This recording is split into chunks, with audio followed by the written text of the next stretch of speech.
Salut, nous revoilà ensemble et unis par les ondes pour une autre édition du magazine Les Grandes Lignes. Notre République mauricienne vient tout juste de fêter 57 ans d'indépendance et 33 ans de statut républicain. L'expo que nous choisissons de partager avec vous s'inscrit pleinement dans cette ambiance patriotique. Depuis le 7 et jusqu'au 19 mars 2025, dans le cadre de cette célébration des 57 ans d'indépendance de Maurice, Jean-Paul Lavénérable propose un seul peuple, une seule nation au Playground Codan Arts Center. 26 peintures racontent le désir d'un artiste de rendre hommage aux multiples facettes de notre beau pays, sa beauté naturelle, son histoire, son folklore. Le titre, bien sûr, évoque aussi les paroles de notre hymne national, écrite par Jean-Georges Prosper. Rencontre avec cet artiste que nous avions rencontré durant son vernissage. Parlez-moi de cette juxtaposition de deux événements, votre solo et l'indépendance du pays. Au départ, j'ai choisi le thème de l'île Maurice, mais je voulais en plus de ce thème, un thème qui est unificateur et fédérateur. Donc je me suis inspiré des paroles de l'hymne national de M. Jean-Georges Prosper, As one people, as one nation. Donc ça devient un seul peuple, une seule nation. Et bien sûr, comme c'était au mois de mars, j'ai ajouté les 57 ans d'indépendance de notre pays.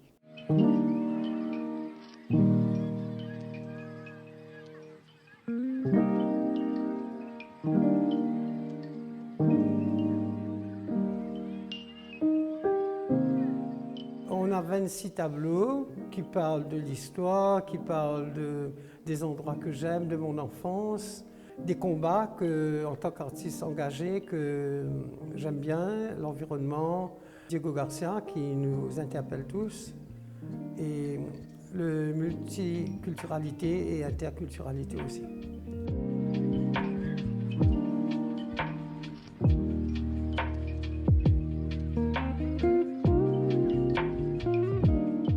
Parlez-moi de Diego, vos interprétations, et peut-être si vous essayez d'ajouter aussi d'autres niveaux dessus, en fait. Diego, j'ai voulu rendre hommage à ces personnes qui se sont battues toutes ces années, mais qui sont parties. D'ailleurs, dans ce tableau, il n'y a que M. Olivier Bancoute qui est encore vivant. Il y a Charlesia qui est parti, il y a Fernand qui est parti. Donc, il ne reste que Olivier qui est encore un dernier témoin. Enfin, il en a d'autres, bien sûr, mais j'ai voulu les mettre dans cette pirogue avec l'emblème britannique quand ils quittent. Et l'église, il y a l'église de Diego, la chapelle de Diego, qui rappelle la paix et en même temps les bombardiers américains qui sont là.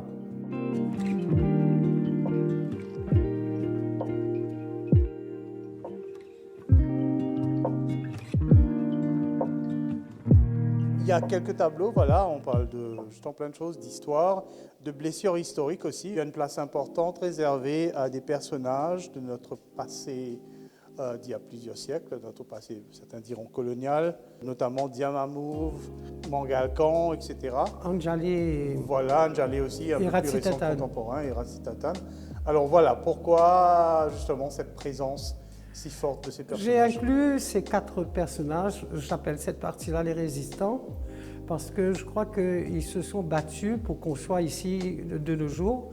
Par exemple, Anjali, c'est la femme martyre, et puis vous avez Ratsitatan, qui était un prince malgache, mais qui n'était pas mauricien. Malgré cela, il s'est battu pour nous, pour les esclaves, alors qu'il ne parlait pas la langue du pays. Donc c'est un combat pour montrer que même si on est étranger, on peut se battre dans un autre pays et croire au destin de ces personnes-là. Mangalcan aussi est présent. Mangalcan est présent parce que, d'abord esclave marron, considéré comme bandit. Moi je dirais plutôt gentleman cambrioleur parce qu'il prenait aux riches pour donner aux pauvres. Selon la légende évidemment. Et puis il y a Diamamouve, dont le nom restait à la cascade. D'après la légende, c'est qu'il s'est enfui dans l'Est et pour ne pas se laisser prendre par les chasseurs de marrons, il a préféré se jeter dans les eaux de la cascade, d'où le nom de la cascade Diamamouve qui s'est transformée en centrale électrique après.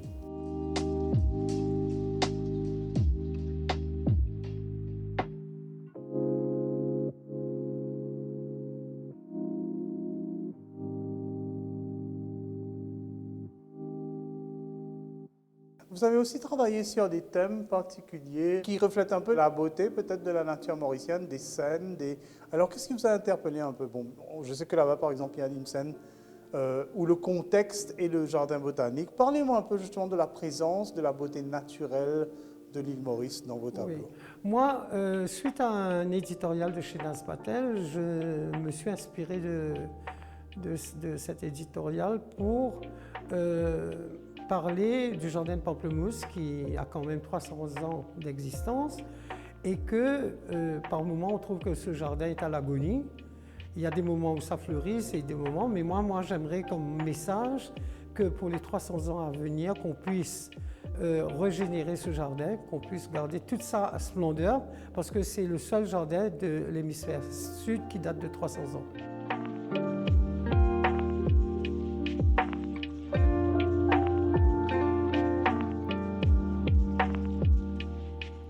Bharatnatyam, il y a un tableau là-bas justement, placé dans le, un peu fantaisiste en fait, placé dans le jardin botanique, mais avec justement des danseuses. Au fait, je me suis inspiré d'un éditorial, encore une fois, de chez Nas Patel, qui trouve, c'était sur l'agonie du jardin de Pamplemousse. Et à partir de là, moi, je me suis inspiré des dieux, des danseuses, parce que j'ai une de mes grand-mères qui est venue de l'Inde, du Tamil Nadu, de Pondichéry. Et donc, à partir de là, sous la colonisation anglaise, elle ne pouvait pas pratiquer cette danse. Et j'ai voulu rendre hommage à ma grand-mère aussi, mais en même temps, appeler ces dieux à protéger ce jardin magnifique de l'hémisphère sud, d'où le Bharatanatyam sur les nénuphars du jardin.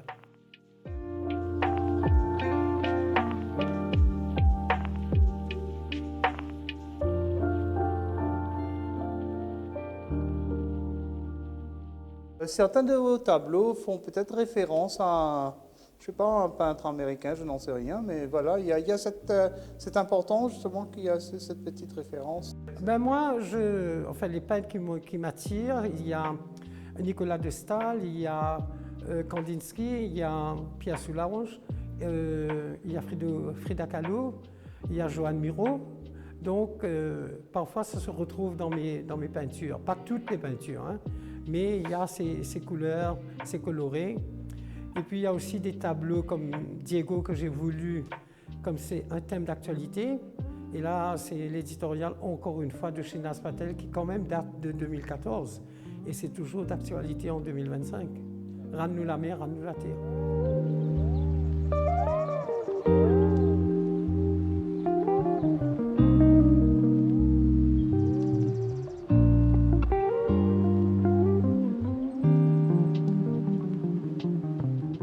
La couronne que l'on voit sur Ratsitatan, ça rappelle, c'est une référence à Basquiat ou pas vraiment? Ouais, c'est ce qu'on m'a dit, mais moi, c'était un prince.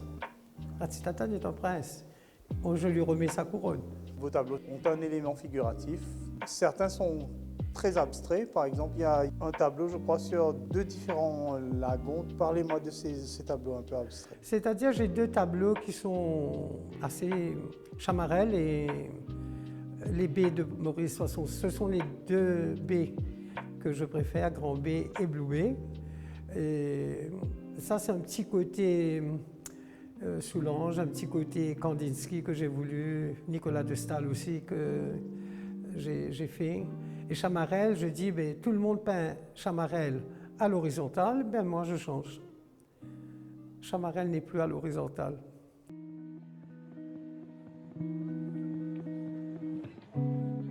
Vous n'avez pas oublié Rodrigue non plus? Non, Rodrigue, j'ai fait Rodrigue parce que Rodrigue est une île à part entière.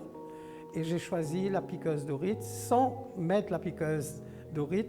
Donc j'ai mis... c'est très abstrait le tableau sur Rodrigue, mais il y a tous les éléments qui rappellent cette île à part entière. Il y a le chapeau de la piqueuse dorite, il y a sa lance, il y a son bateau et la casse-créole. Donc vous aimez bien décomposer les choses un peu à leur essentiel? Oui, mais je crois pourquoi c'est décomposé la plupart des tableaux, parce que parler de Maurice, il y a tellement d'artistes qui ont fait le jardin de Pamplemousse, tellement d'artistes qui ont fait Chamarel, tellement d'artistes qui ont fait Grand B, Blue B, etc., ou l'église Cap-Malheureux. Moi, j'ai décodé ça, c'est-à-dire comme la chapelle Cap-Malheureux, j'ai dessiné le toit, pas l'église. Et donc c'est ça que j'ai voulu changer dans mes tableaux.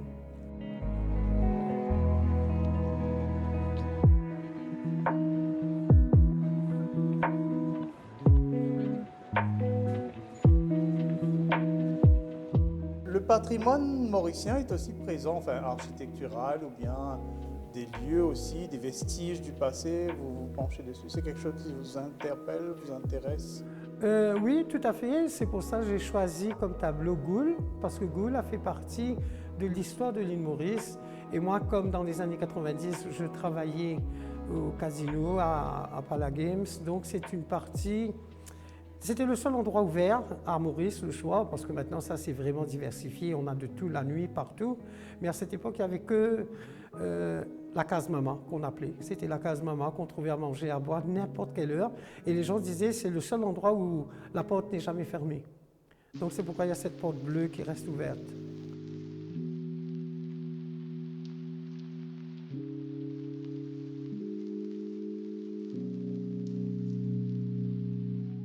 Il y a aussi la vieille poste de Baie du Cap. Baie du Cap me fascine de par son côté sauvage. Et comme la poste de Baie du Cap, ça a été construit avec le bois d'un bateau qui a fait naufrage. Donc j'ai voulu rendre hommage à ce bureau de poste. Mais il y a d'autres bureaux de poste qui sont aussi typiques dans d'autres endroits de l'île.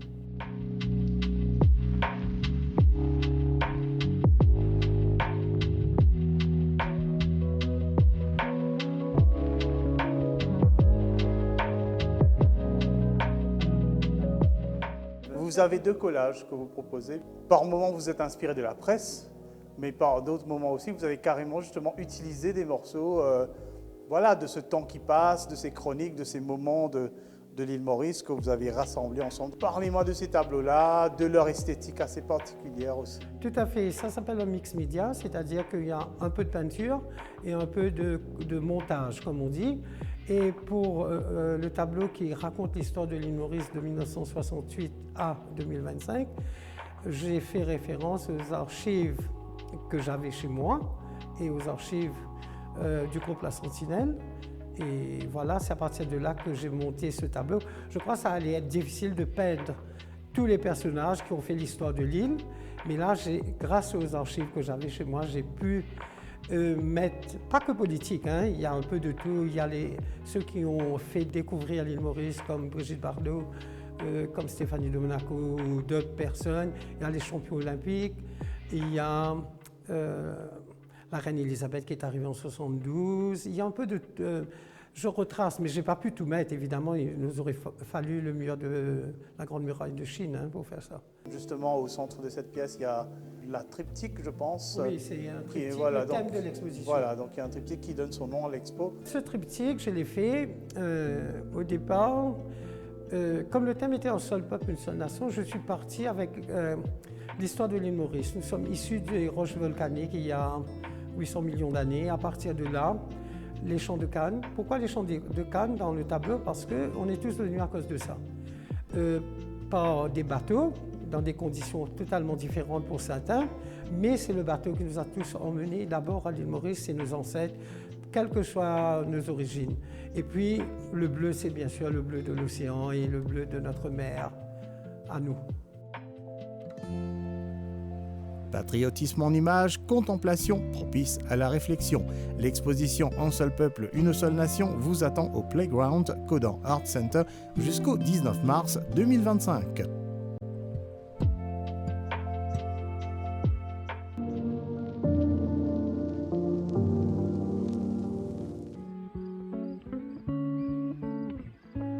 Avant de clore cette édition, voici quelques invitations à des événements à prendre au vol. Depuis ce 7 mars 2025, Deepa Bahadur propose à l'Espace L'Art, la Tour Koenig, le Noir d'Ambre. Cette exposition d'œuvres oniriques célébrant la couleur noire s'inscrit également dans le cadre de la célébration du Black History Month. L'artiste Deepa Bahadur explore le rôle fondamental de la ligne noire, de sa forme simple et ininterrompue à ses variations complexes. Nous y reviendrons dans notre prochaine édition.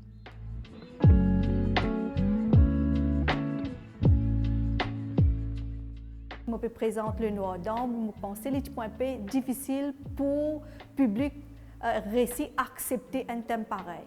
Mais je pense maintenant, avec 25 ans de carrière, c'est plus facile pour m'exprimer moi-même et que le public arrive à comprendre. Tout ce que tu peux trouver aujourd'hui, c'est un travail de 3 ans de long, c'est-à-dire beaucoup de croquis, une centaine de croquis, une centaine de recherches. Tu peux pas trouver un trait qu'il fait avec un seul pinceau, mais derrière ce trait-là, peut-être il y a une vingtaine de croquis qu'il m'a fait avant pour m'arriver à donner-moi un coup de pinceau que tu peux trouver aujourd'hui. Et que la forme, le trait, comme tu dis à toi-même, c'est-à-dire l'instinct humain quand tu donnes un crayon ou bien tu donnes n'importe quelle affaire pour écrire, il peut commencer directement avec le trait.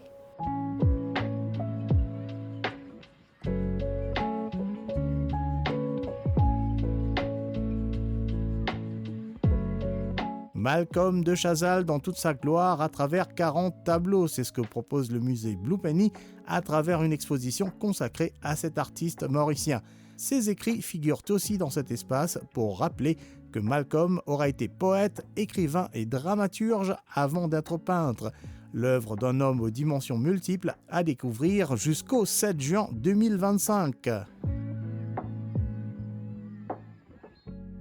Anari Hotel and Spa accueille du 23 mars au 6 avril 2025 In Colorful Liberty, exposition collective réunissant 7 artistes locaux de l'association Calm ou Cool à l'île Maurice. Les 14 et 15 mars 2025, attention pour 2 jours uniquement, Kevin Kadinouche vous invite à son exposition Qu'il époque. Un peu expérimental, le photographe féru d'argentique propose des photos de vestiges du patrimoine remaniées avec de la couleur. L'expo se tient au Hive, Cap Tamarin. Le Hennessy Park Hotel accueille en ce moment sur son Art Wall les petites choses de Sandrine Bolaram. Un monde personnel, peuplé de scènes et de personnes issues des expériences et d'une mythologie propre à l'artiste, à voir jusqu'au 31 mars. Voilà donc un petit agenda extrêmement coloré et étoffé pour nous rappeler que notre paysage culturel reprend son entrain et son dynamisme habituel. Fin de cette édition, à la semaine prochaine, restez en ligne.